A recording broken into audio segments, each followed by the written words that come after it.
Hello everyone, मेरा नाम संस्कृति है।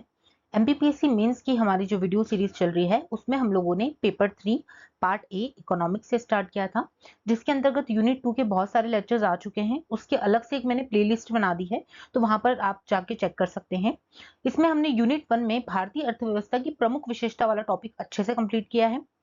आज का जो हमारा टॉपिक है वो है राष्ट्रीय आय की विभिन्न अवधारणाएं, मतलब कि नेशनल इनकम जो है उसके कॉन्सेप्ट को हमको समझना है। तो देखते हैं कि नेशनल इनकम क्या होता है।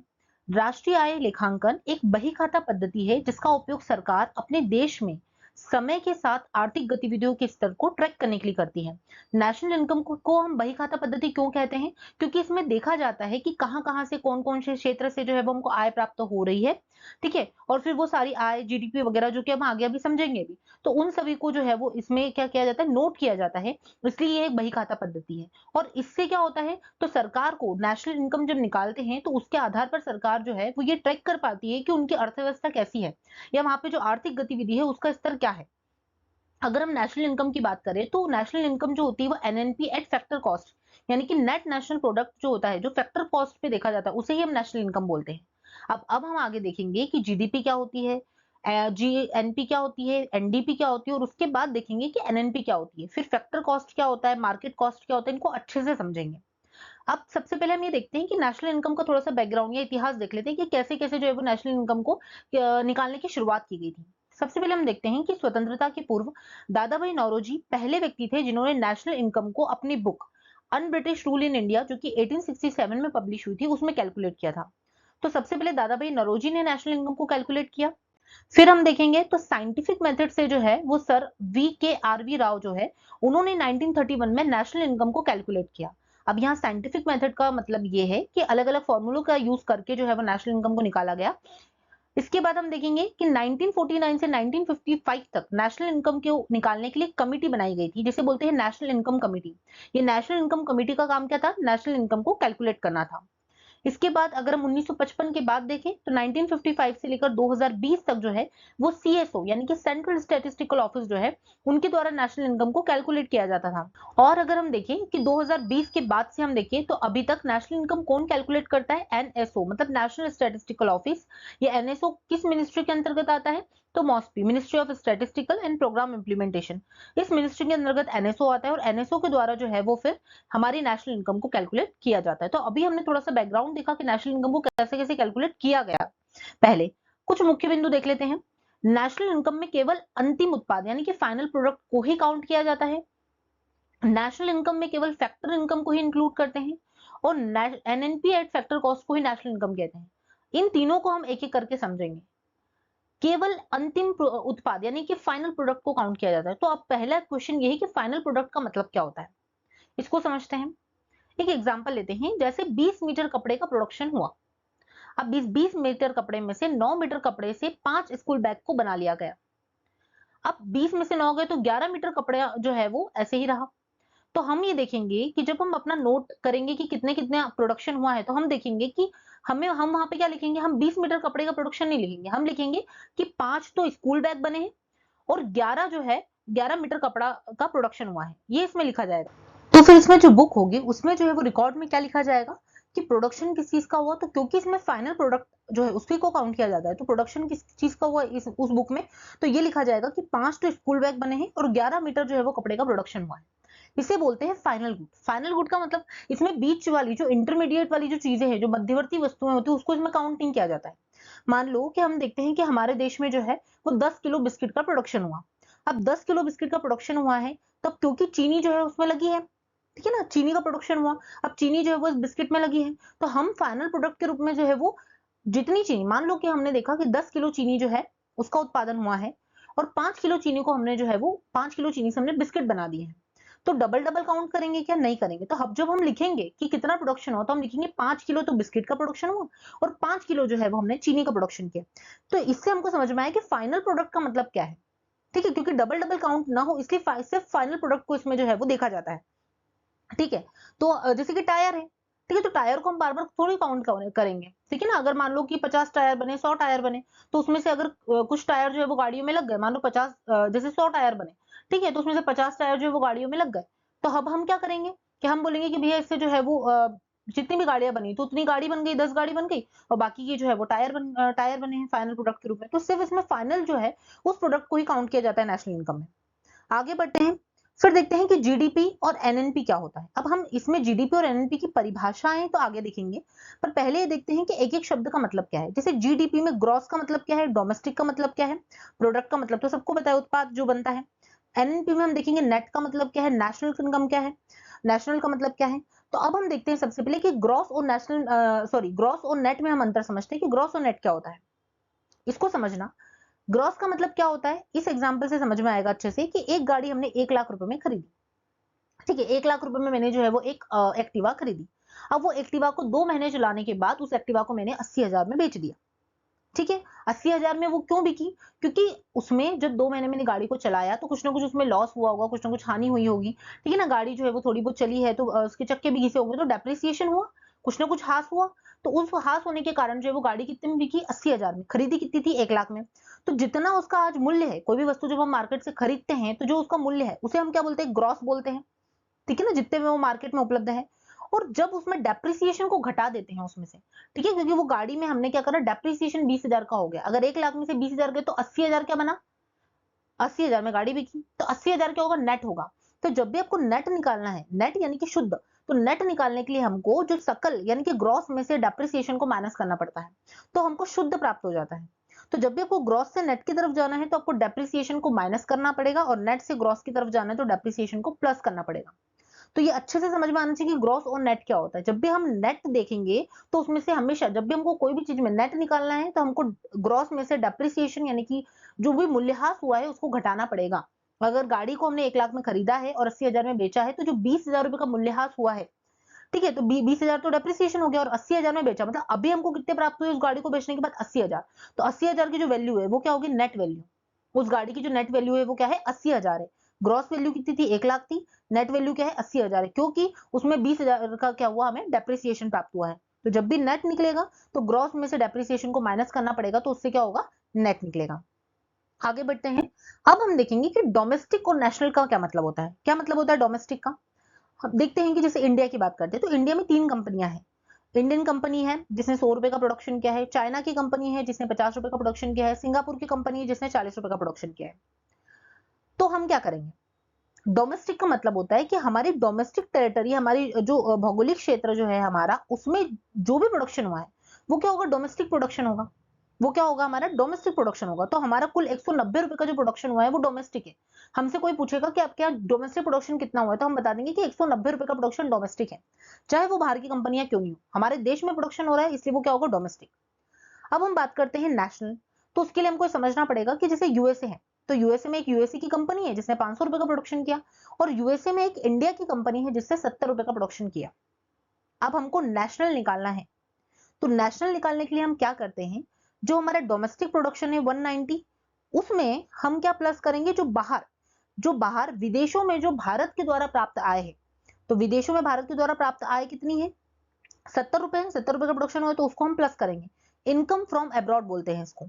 माइनस जो हमारे यहाँ, हमारे देश में जो दूसरे देशों के द्वारा प्राप्त आए हैं उसको हम घटा देते हैं, मतलब इनकम टू अब्रॉड को हम माइनस करेंगे। तो हमारे पास ये जो निकलेगा 170, इसे हम क्या बोलते हैं, नेशनल बोलते हैं। और यही जो पूरा आपको देखने को मिलेगा, आगे मैं बताऊंगी एनएनपी कैसे निकलेगा, वो जीडीपी में से माइनस होता है, तो इसे हम जीडीपी बोलेंगे। आगे मैं बताऊंगी, तो यही एग्जांपल आप यहां से भी समझ लो कि जीडीपी का मतलब क्या होगा, जो भी हमारे देश की भौगोलिक सीमा के भीतर एक वर्ष में जो जो चीजों का उत्पादन हो रहा है, हमने उसको क्या कर लिया, प्लस कर लिया।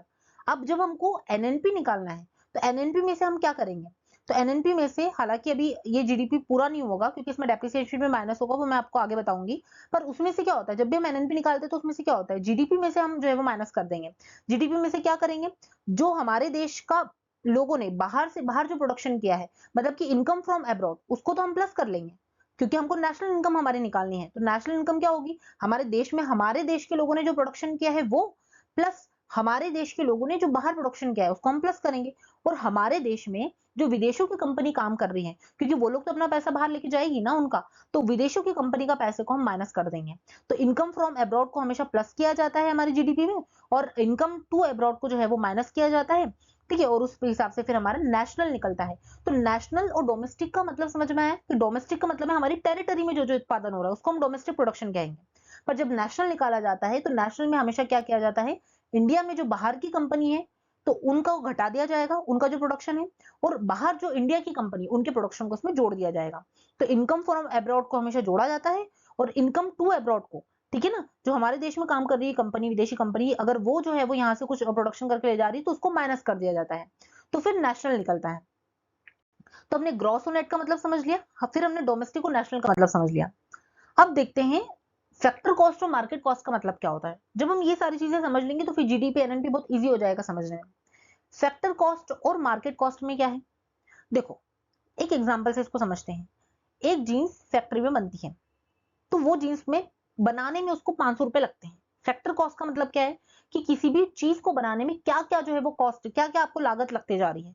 तो जीन्स को बनाने में लेबर भी लगा होगा, आपको लाइट भी लगा होगा, आपको फैब्रिक यानी कि रॉ मटेरियल लगा होगा, आपको रेंट जो भी आप जहां बना रहे हो उसका रेंट देना पड़ रहा होगा। तो वो सारी चीजें जो लागत है जो जुड़ती है उसे बोलते हैं फैक्टर कॉस्ट।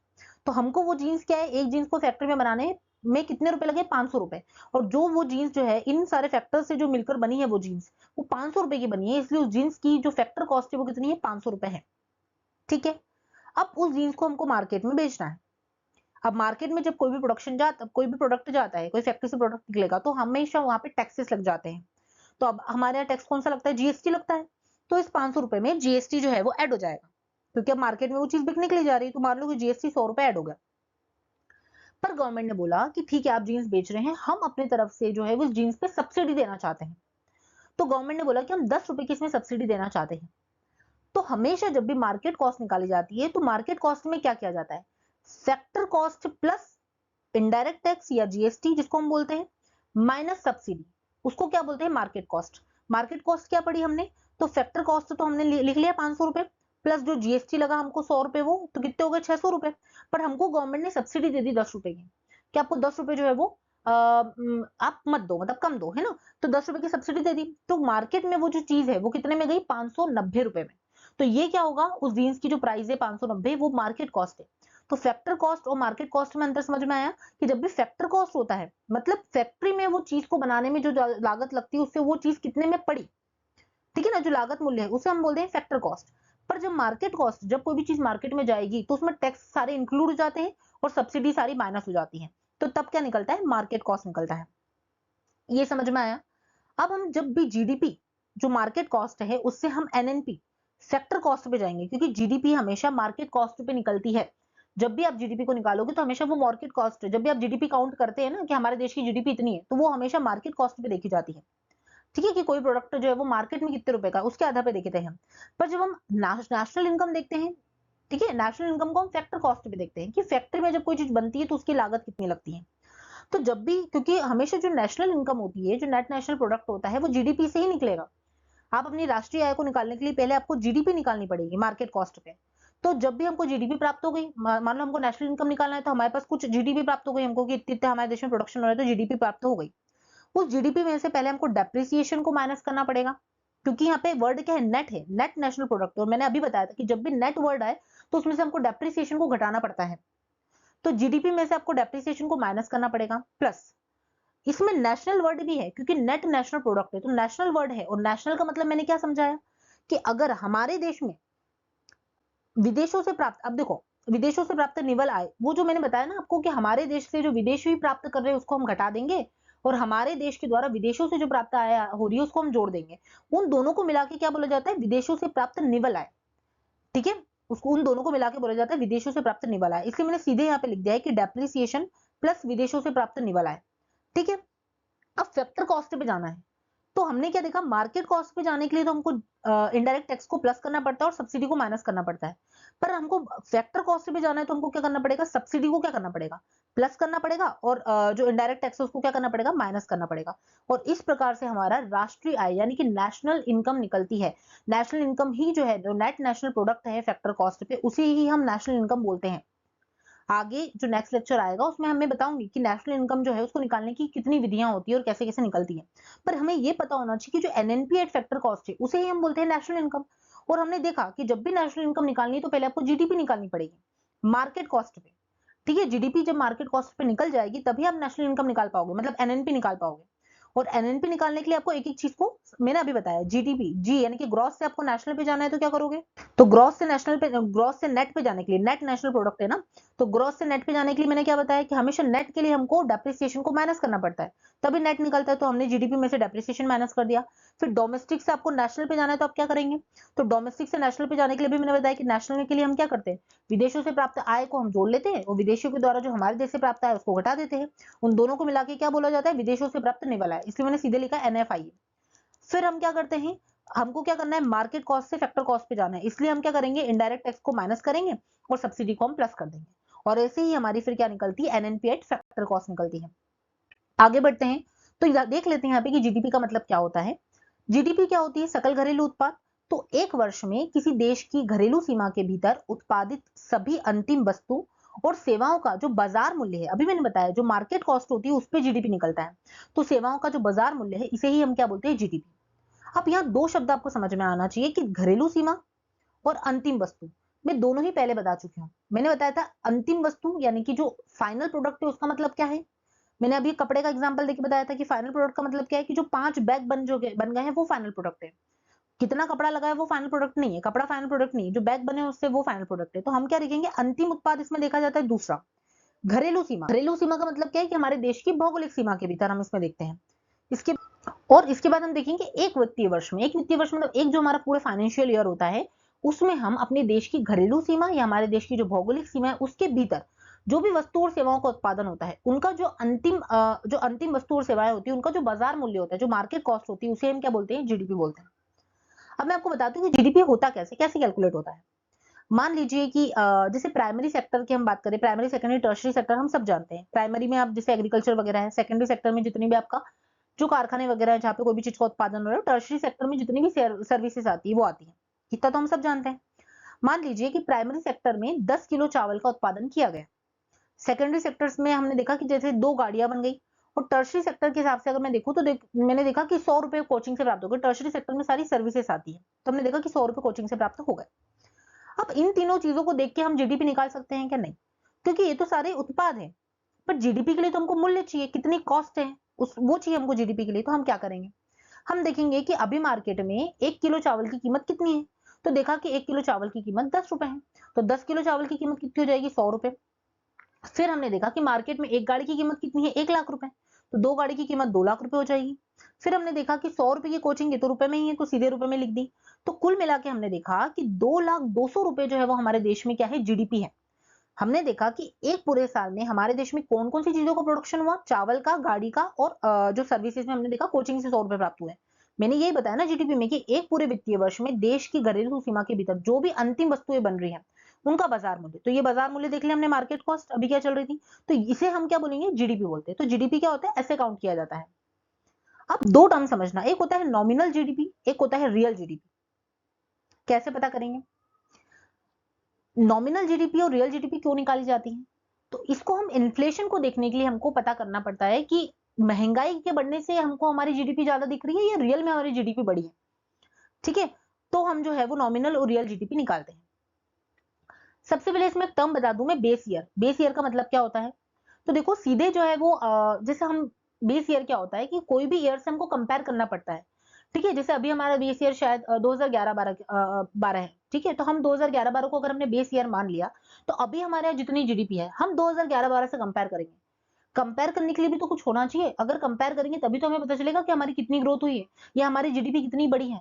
तो उस कंपैरिजन के लिए जो है वो एक आधार वर्ष बनाया जाता है, और हमारे यहाँ आधार वर्ष अभी शायद 2011-12 का है, ठीक है, तो उसे क्या बोलते हैं, बेस ईयर बोलते हैं। अब समझते हैं नॉमिनल जीडीपी और रियल जीडीपी क्या होता है। नॉमिनल जीडीपी का मतलब क्या है, प्रोडक्शन इन करंट ईयर, मतलब इस साल कितना प्रोडक्शन हुआ, into price in current year, इस साल जो है वो उस प्रोडक्शन में कितनी कॉस्ट लग, कितनी प्राइस है उसकी। मान लो 20 पैकेट बिस्किट बने हैं इस साल, और एक पैकेट की कीमत इस साल जो है, प्राइस इन करंट ईयर, इस साल उस पैकेट की कीमत है 25 रुपए। तो हमने देखा कि 500 रुपए मिले, मतलब हमने बता दिया कि हमारी जीडीपी, देश की जीडीपी 500 रुपए है, ये हमने बता दिया। पर अब हमको कंपेयर करना पड़ेगा कि क्या रियल में हमारी जीडीपी बढ़ी है, तो हमको पुराने वर्षों से कंपेयर करना पड़ेगा, ठीक है। तो हम क्या देखेंगे, रियल जीडीपी निकालेंगे। अब रियल जीडीपी कितनी कैसे निकलती है, तो हम देखेंगे कि प्रोडक्शन इन करंट ईयर, तो इस साल कितने पैकेट्स का, 20 पैकेट्स का प्रोडक्शन हुआ, 20 पैकेट बिस्किट का, तो हमने 20 पैकेट लिख दिए। पर हमने नॉमिनल जीडीपी में करंट ईयर की प्राइस लिखी थी, मतलब इसी साल की प्राइस ली थी, और फिर हमने देखा था कि इस साल की जीडीपी कितनी है। पर हम रियल जीडीपी में बेस ईयर की प्राइस देखेंगे, तो 2011-12 के अगर हम बेस ईयर माने तो उस साल जो है वो एक पैकेट बिस्किट की कीमत 15 रुपए थी। तो देखा जाए तो रियल जीडीपी तो 300 रुपए ही है। मतलब अगर हम देखें तो 300 रुपए ही रियल जीडीपी है, पर अभी जो हमें 500 रुपए दिख रही है वो महंगाई के कारण जीडीपी दिख रही है। प्रोडक्शन तो उतना ही हुआ है ना, प्रोडक्शन तो तब भी अभी भी हम नॉमिनल जीडीपी में देखेंगे तो 20 रुपए का है, और रियल जीडीपी में सॉरी 20 पैकेट है, और रियल जीडीपी में 20 पैकेट है, मतलब प्रोडक्शन तो सिर्फ 20 पैकेट का ही है ना। ठीक है, मूल्य में अंतर आया है, मतलब कि कॉस्ट में, प्राइस में अंतर आया है। ठीक है, अभी जो करंट में प्राइस है वो 25 रुपए प्रति पैकेट है, और बेस ईयर में 15 रुपए प्रति पैकेट था। इससे हमको समझ में आ रहा है कि देश में इन्फ्लेशन के कारण हमारी जीडीपी बढ़ी हुई दिख रही है। रियल में हमारा प्रोडक्शन नहीं बढ़ा है, सिर्फ जो है वो इन्फ्लेशन बढ़ा है, जिसके कारण जो है वो जीडीपी बढ़ रही है। ठीक है, तो हमको जब रियल हमको देखना पड़ता है कि इन्फ्लेशन के कारण हमारी जीडीपी कैसी है, तो उसके लिए जीडीपी डिफ्लेटर का यूज किया जाता है। जीडीपी डिफ्लेटर का मतलब ये होता है कि nominal GDP upon real GDP. ठीक है, जब हम इसे जो है वो डिवाइड करते हैं तो हमें पता चलता है कि इन्फ्लेशन के कारण जो है वो हमारी जीडीपी में कितनी बढ़त दिखाई दे रही है। ठीक है, देखा जाए तो रियल जीडीपी कितनी है, 300 रुपए है, पर क्योंकि 200 रुपए का इन्फ्लेशन है जिसके कारण वो 500 रुपए दिखाई दे रही है, क्योंकि प्रोडक्शन तो 20 पैकेट का ही है ना, प्रोडक्शन तो नहीं बढ़ा, प्राइस बढ़ी है, इसके कारण जो है वो जीडीपी ज्यादा दिखाई दे रही है। आगे बढ़ते हैं, अब देख लेते हैं कि जीएनपी क्या होता है। जैसे जीडीपी समझ लिया, वैसे जीएनपी। नेशनल आ गया तो आपको फटाक से पता है कि आपको नेशनल जब भी वर्ड आए तो विदेशों से प्राप्त निवल आय को जोड़ देना है। अभी मैंने बताया कि विदेशों से प्राप्त निवल आय का मतलब क्या है, कि देश में विदेशों के द्वारा प्राप्त आय को जोड़ेंगे और विदेशियों के द्वारा देश से प्राप्त आय को घटा देंगे, इसे क्या बोलते हैं, विदेशों से प्राप्त निवल आय। तो जीडीपी प्लस विदेशों से प्राप्त निवल आय, तो वो क्या होगा, ग्रॉस नेशनल प्रोडक्ट। और एनएनपी, ये एनएनपी ही जो है, इसे ही हम क्या बोलते हैं, हमारी राष्ट्रीय आय बोलते हैं। तो नेट नेशनल प्रोडक्ट क्या होगा, तो जीएनपी यानी कि ग्रॉस नेशनल प्रोडक्ट, क्योंकि नेशनल में हमने ये वाला फॉर्मूला देख लिया है, उसमें से हम डेप्रिसिएशन को घटा देंगे तो एनएनपी। यहाँ पे अगर आपको ठीक से नहीं भी समझ में आ रहा है तो अभी थोड़ी देर पहले हमने जो देखा ना जीडीपी पे से कैसे हम एनएनपी पे जाते हैं, वो पूरा फॉर्मूले को आप ध्यान में रखना कि हम जीडीपी में से पहले डेप्रिसिएशन को घटाते हैं, फिर हम क्या करते हैं जीडीपी में, तो विदेशों से प्राप्त निवल आय को जोड़ लेते हैं। ठीक है, विदेशों से प्राप्त निवल आय का मतलब क्या है, तो अभी मैंने बताया कि विदेशों से भारत के द्वारा प्राप्त आय को जोड़ा जाएगा और विदेशियों के द्वारा जो प्राप्त आय है भारत से उसको घटाते हैं। ठीक है, तो वो उसको जोड़ेंगे। इनडायरेक्ट टैक्सेस को हम क्या करेंगे, माइनस करेंगे और सब्सिडी को प्लस करेंगे, और उसे हम क्या बोलते हैं, net national product at factor cost. और यही क्या होती है, हमारी नेशनल इनकम होती है। अब एक नेक्स्ट लेक्चर आएगा जिसमें हम नेशनल इनकम की जितनी भी विधियां हैं उसको अच्छे से समझेंगे। यदि आपको किसी भी टॉपिक को लेकर कोई डाउट है तो आप जो है वो कमेंट करके अपना जो है वो क्वेश्चन पूछ सकते हैं, तो मैं नेक्स्ट लेक्चर में जो है वो उसको क्लियर कर दूंगी आपके डाउट को। यदि आपको ये लेक्चर अच्छा लग रहा है तो आप ज्यादा से ज्यादा लोगों को शेयर कीजिए, लाइक कीजिए, ताकि मुझे भी मोटिवेशन मिले कि मैं आगे ऐसे वीडियोस को लेक्चर्स को और लेकर आऊं, और चैनल को सब्सक्राइब कीजिए।